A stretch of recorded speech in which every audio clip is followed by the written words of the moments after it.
Welcome to On Point.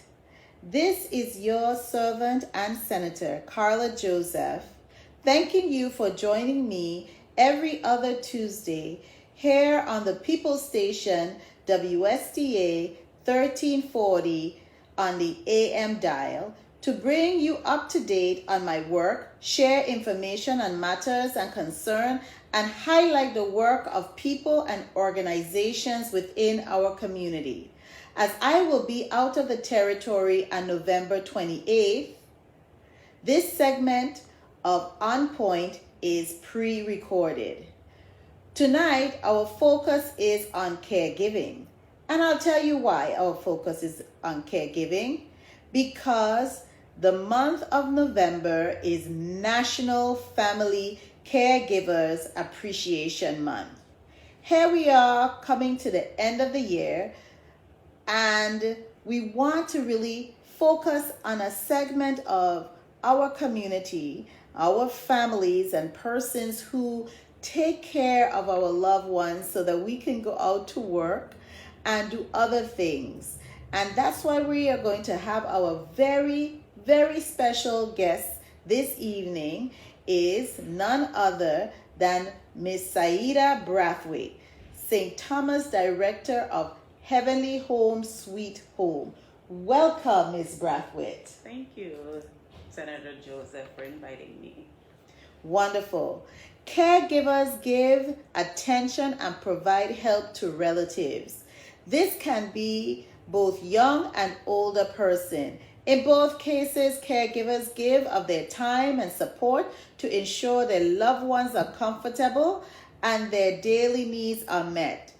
Those who are cared for are often in vulnerable situations that require physical, emotional, and financial support. If you know someone who is a caregiver, be a helping hand with a meal preparation, sitting with the person they are caring for to give them time for themselves, or ask them how you may help them, whether on a weekday, weekend, or even in the evening time.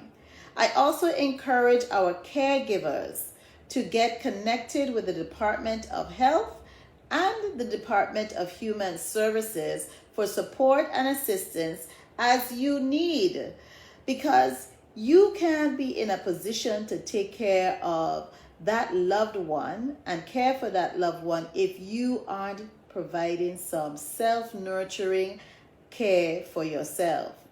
To our caregivers across the territory, thank you for your invaluable service you provide to your loved ones and your families. In most cases, this care is for elders in our community, and thank you. Now, before we get into talking a little bit about caregiving, this past weekend we celebrated Thanksgiving. Wow, that's one of my favorite holidays. A time to give thanks to our Creator for the blessings in our lives. While we may face challenges, they are distractions, and we need to keep our eyes spiritually and naturally on the many things we can give thanks for. And we usually say things that we are blessed with. However, you spent Thanksgiving. I hope you enjoyed it, whether in the company of your family or other people, or even if you were by yourselves. We want to wish you, and I hope you had a happy and wonderful and as well as safe Thanksgiving. We are now practically into December. And December is such a wonderful time of the year as the holiday season is now here. There are many family traditions that begin with Thanksgiving and throughout the season. Christmas is a wonderful time for Christians to celebrate the birth of Jesus Christ, who is, of course, the reason for the season.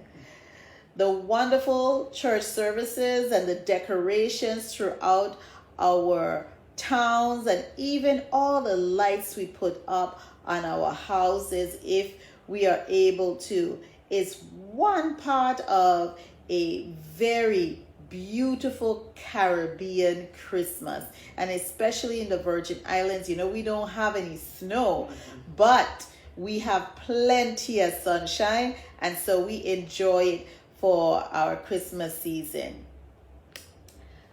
So this evening, I really want to say thank you for Heavenly Home, Sweet Home, for being here and being our guest and on point this evening.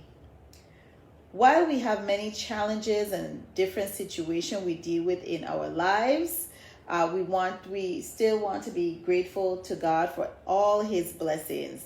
And one of the things I know for sure that I'm very thankful for is this organization, this business, Heavenly Home, Sweet Home.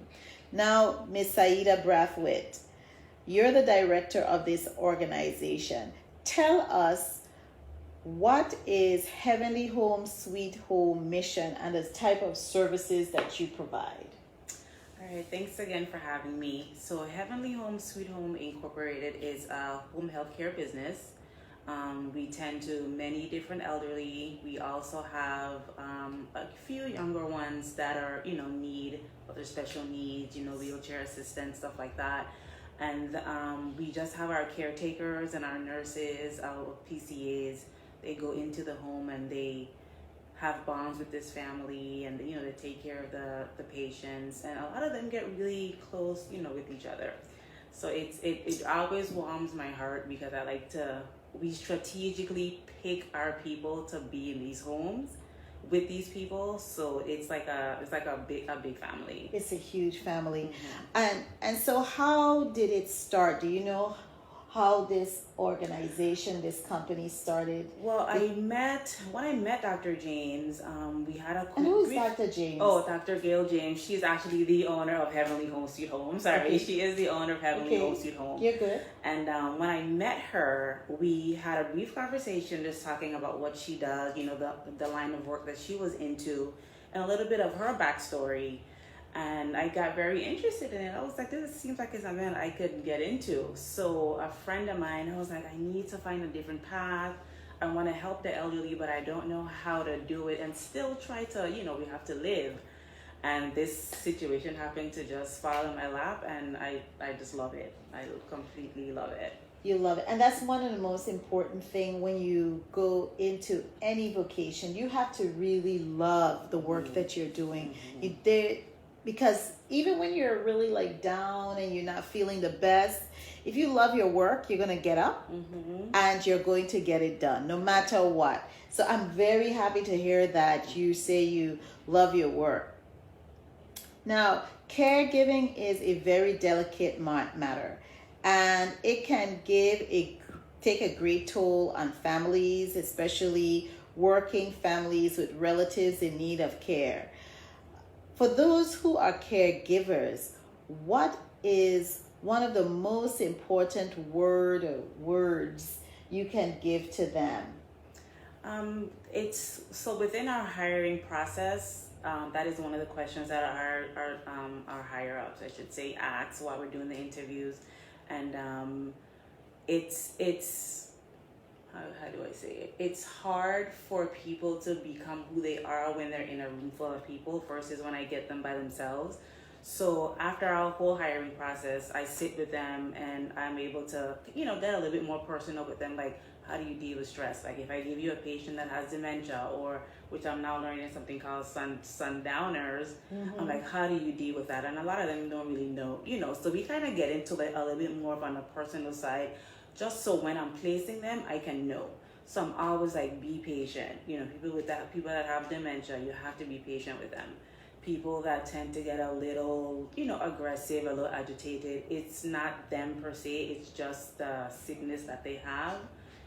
Just Absolutely. Be professional, be calm. It usually works out. Good. So you have an Heavenly Home, Sweet Home. They have a really good set of PCAs, and that's a personal care assistance. Yes. And you have your We nurses. have a nurse on sis- staff. Right. Yeah. And do you ever get situations where you have to fill the gaps? And I'll tell you why I mentioned this. For maybe about 12 years, I was a caretaker for my mother. She was terminally ill. She had end stage renal failure. And I was also working full time. And I had my children raising. It's a lot. Yes. You know. But with all of those things, it was always a bit of a challenge for me to find somebody who was stable to sit with my mother until I finished work, help prepare the meal. So, because I'm coming home from a very exhausting day, and it was very hard at that time. Heavenly Home Sweet Home was not in the business. This would have been from 2017. I did it from 2002, and my mom passed in 2017. But you know, God is good and gave me the strength to endure. And then I had some fantastic people around me to support. But it isn't everyone who has that.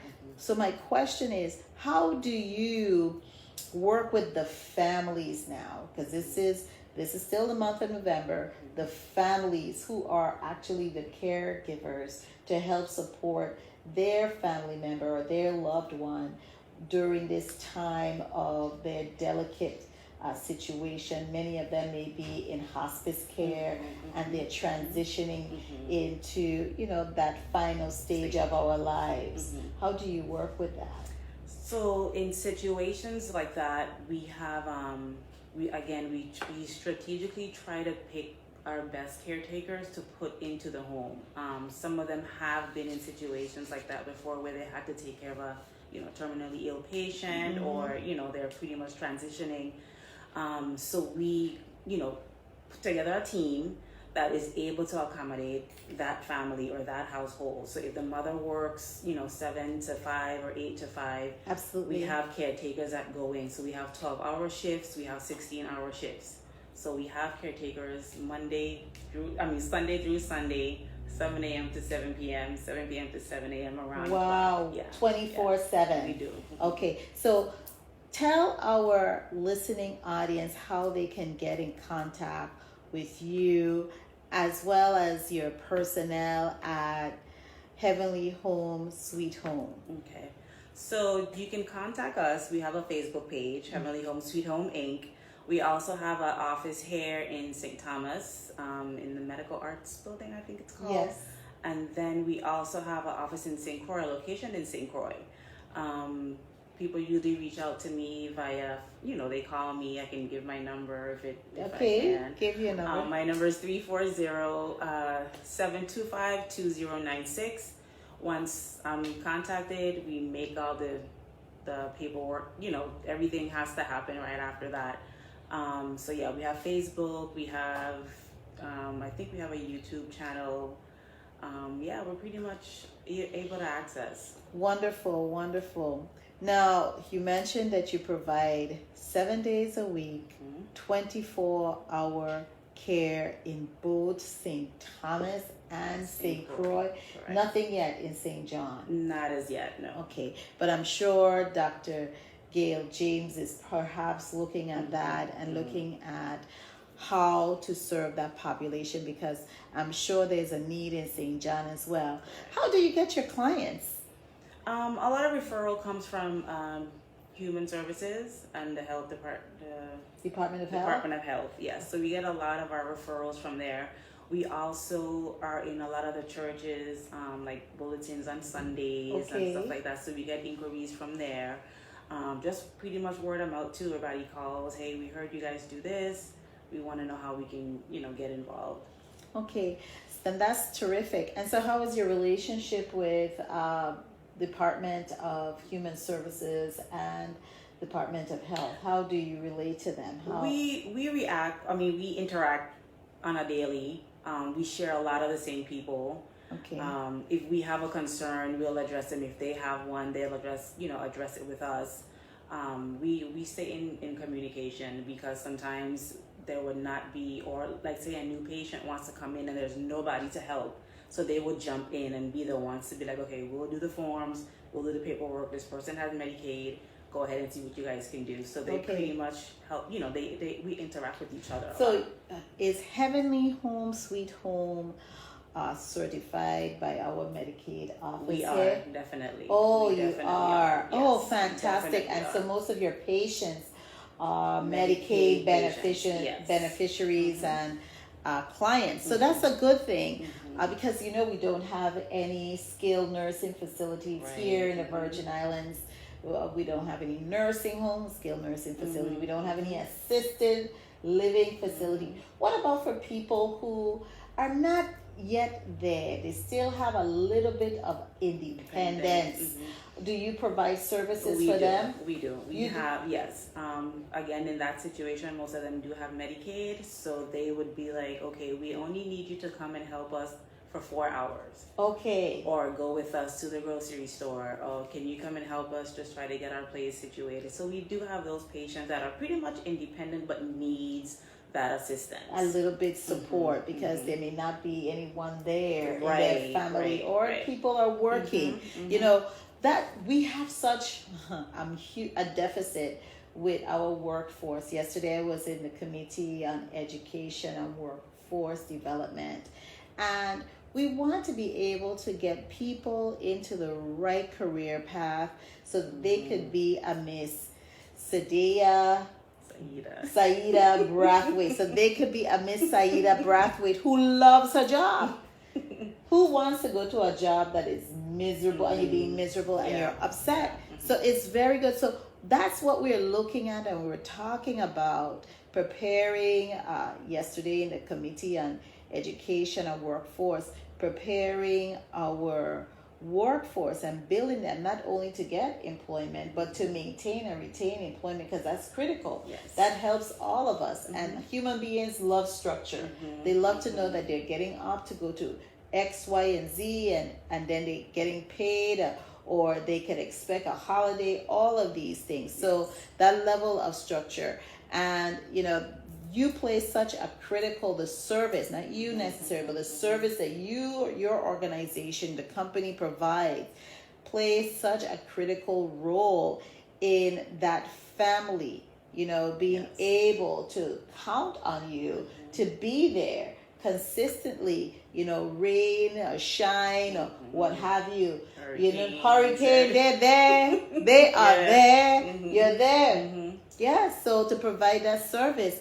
Because the worst thing, and I remember one time, just sharing, one time with my mom, I hired someone and they weren't able to be there. I had to leave my office and leave my assistant and walk home. Thank God I was living right in Oswald Harris Court Housing Community where I worked. So I was just, so it was a really quick walk over there. And my assistant at that time, she was fantastic. We had to make payroll. I had a whole bunch of people working on some projects, and I had to make payroll. So I would just virtually, remotely, because I could just use my laptop and print right to my office, print out the documents, but I couldn't sign. So she, thank God, again, I was living right there in Oswald Harris Court and working in Oswald Harris Court. And she would just walk right over, give me the documents then, right? And said, I already reviewed them, Ms. Joseph. And I would just sign, and she scanned everything up so that the payroll could be met. And I really loved my job. I love any type of job I have or work I'm doing, I have to love it. And so when you said that, we are kindred spirits. Because you love and you enjoy your work. So that is critical, because sometimes you have little breaks, but if you are organization and your organization is one reputable, you will be able to fill those gaps. How long has Heavenly Home Sweet Home been in business? I want to say we're probably going on our 3rd year. Oh, you're still in the infancy, so you're just learning to walk. Yes, but you have been providing the work. I'm gonna tell you, confess, one of my parent is one of your clients, and Yeah, oh my gosh, you guys are terrific. I could only go by what I've seen demonstrated. Very professional, and I'm not here giving a plug. Okay, I could only testify on the experience. Very professional people. Wonderful to relate to. They take good care of my grandmother. And so it allows me and allows my uncle who lives with her to have a level of flexibility. Yes, I didn't yes. have all of that luxury, but I give thanks that it is in place, and I give thanks to God. You know, we just observed Thanksgiving, so that's something I'm very grateful for, and I know a lot of other similar organizations and companies are coming up to provide the care for our seniors, and also for those persons who are disabled or who may need a little bit of care, even though they may be a little independent. Yes. Okay, so let's go on the financial side, financial assistance. Is financial assistance available and provided? How do your clients pay for your services? So a lot of our clients, they have Medicaid. We're in the process of actually being certified to do Medicare, like to take Medicare patients. Wow! It's a little different. But we'll be able to see some of those patients as well. So we're just kind of tying up our loose ends with that. So right now we're only just doing Medicaid patients. So you have intentions to expand. Yes. Okay. We also have not to cut you off. No, you go ahead. We also have where we have a couple of patients that are out of pocket patients. Okay. So we have a pretty reasonable rate for those people that don't have Medicaid or Medicare as yet, and they still want to have the services. So we do have an out of pocket fee that they can pay monthly, or bi-weekly, however, whatever works for them to be able to get services too. Okay. And do you have any patients who are veterans that you take care of? Do you have any relationship with the Office of Veteran Affairs or any of the Veterans Administration? We have not tapped into that as yet. I think we do have a patient that is a veteran, but he has Medicaid. Okay. Yes. Most of them do. Okay, so that's very good. We have a very large aging population. Most of our population is majority of them, over the age of 65 and up. So we need as many hands on the deck to really take care of them and treat them with a level of dignity and love that they are very much deserving of. And that's something that is really critical. So let's talk a little bit more about how have you encountered any, or you've heard from your team members, any clients who was very abrasive or really difficult to provide the services to? Yes, we've had quite a few of those, and again, it's pretty much the sickness. So we were trained to be able to know how to deal with that. Like, it's not them just being mean. It's some have dementia, some have just like some people get aggressive with it. So it just depends on the sickness that a lot of them have. We have quite a few disgruntled older, but it's normal, it comes with the territory. It does, because they're having a lot of aches and pains. Yes, and they are accustomed of being very much independent. We are independent people. We enjoy going out to the beach, and when you find that you can no longer do that, and now you have to depend on somebody, it's a bit of a challenge and difficult to transition and acclimate, that you can no longer do these things for yourself. And I also wanted to ask you, how is your relationship with the families that live at home with your patients who you are providing the service to? How are your relationship? How your team relates to them? Because they're in the home, right, with this family member. How have you found that their relationship is with your team members and relationships with the patient? A lot of them seem to get along pretty well. You know, what before we do place the caretaker in the home, we explain to the family all the necessities that they need to have for the PCA to be able to do their job. Okay. So if, you know, once we're doing that assessment at the house, we'll have to say, hey, who does the grocery shopping, who does the laundry, if it's a bedridden patient, you know, where are all the, you know, the necessities that they need. And if it's a person that's a little bit more independent, it can get in the shower, you know, change your shower head. If the person doesn't watch TV, get a radio. You know, so we do an extensive assessment of the home before we could put the PCA there. How long is your assessment takes? It takes about, because I go and the nurse goes, so it takes about an hour. Oh, that's not long. Yeah, it takes about an hour for us to go in. The nurse does all of her vital work. She checks the medication. Okay. I do all the house stuff. So I do like the house inspections, like the bathroom, the kitchen, the bedrooms, their living area, where all their medication is going to be, where the gloves, where the Pampers, like everything. So it takes it takes about an hour. It takes about a whole hour. Now, once they become just walk us through the steps. Now, once they become your patient and you finish your assessment, what is the next step? Once the assessment is completed, then this is where I come in and I pick the caretaker to go. So now I've met the family, I've met the patient, I've been to the home. I could kind of feel and say, okay, I could put so-and-so here because she's good with this kind of patient. She knows what to do with that. So I kind of have an idea of our staff now that I've been doing it for a while. So I know who to place where. I also put into perspective, you know, location of where our PCAs live, because if you can't get there, you're too far, then that's a problem. Right. If you know, take a taxi or safari and you can't get to the house, that's another issue. So I have to put all that into play before I can put somebody who I know be a good fit there. So now this is a person who needs this support, and you've done your assessment.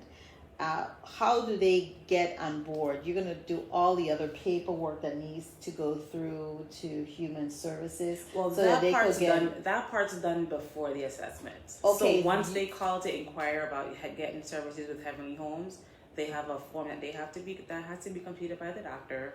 We get all the notes. Then we go in and we do the Medicaid eligibility, and then we get the nurse. Then I come in, and then the PCA. Okay, so the doctor has to refer them to you, yes. Or Human Services will refer them to you, or the Department of Health will refer them to you.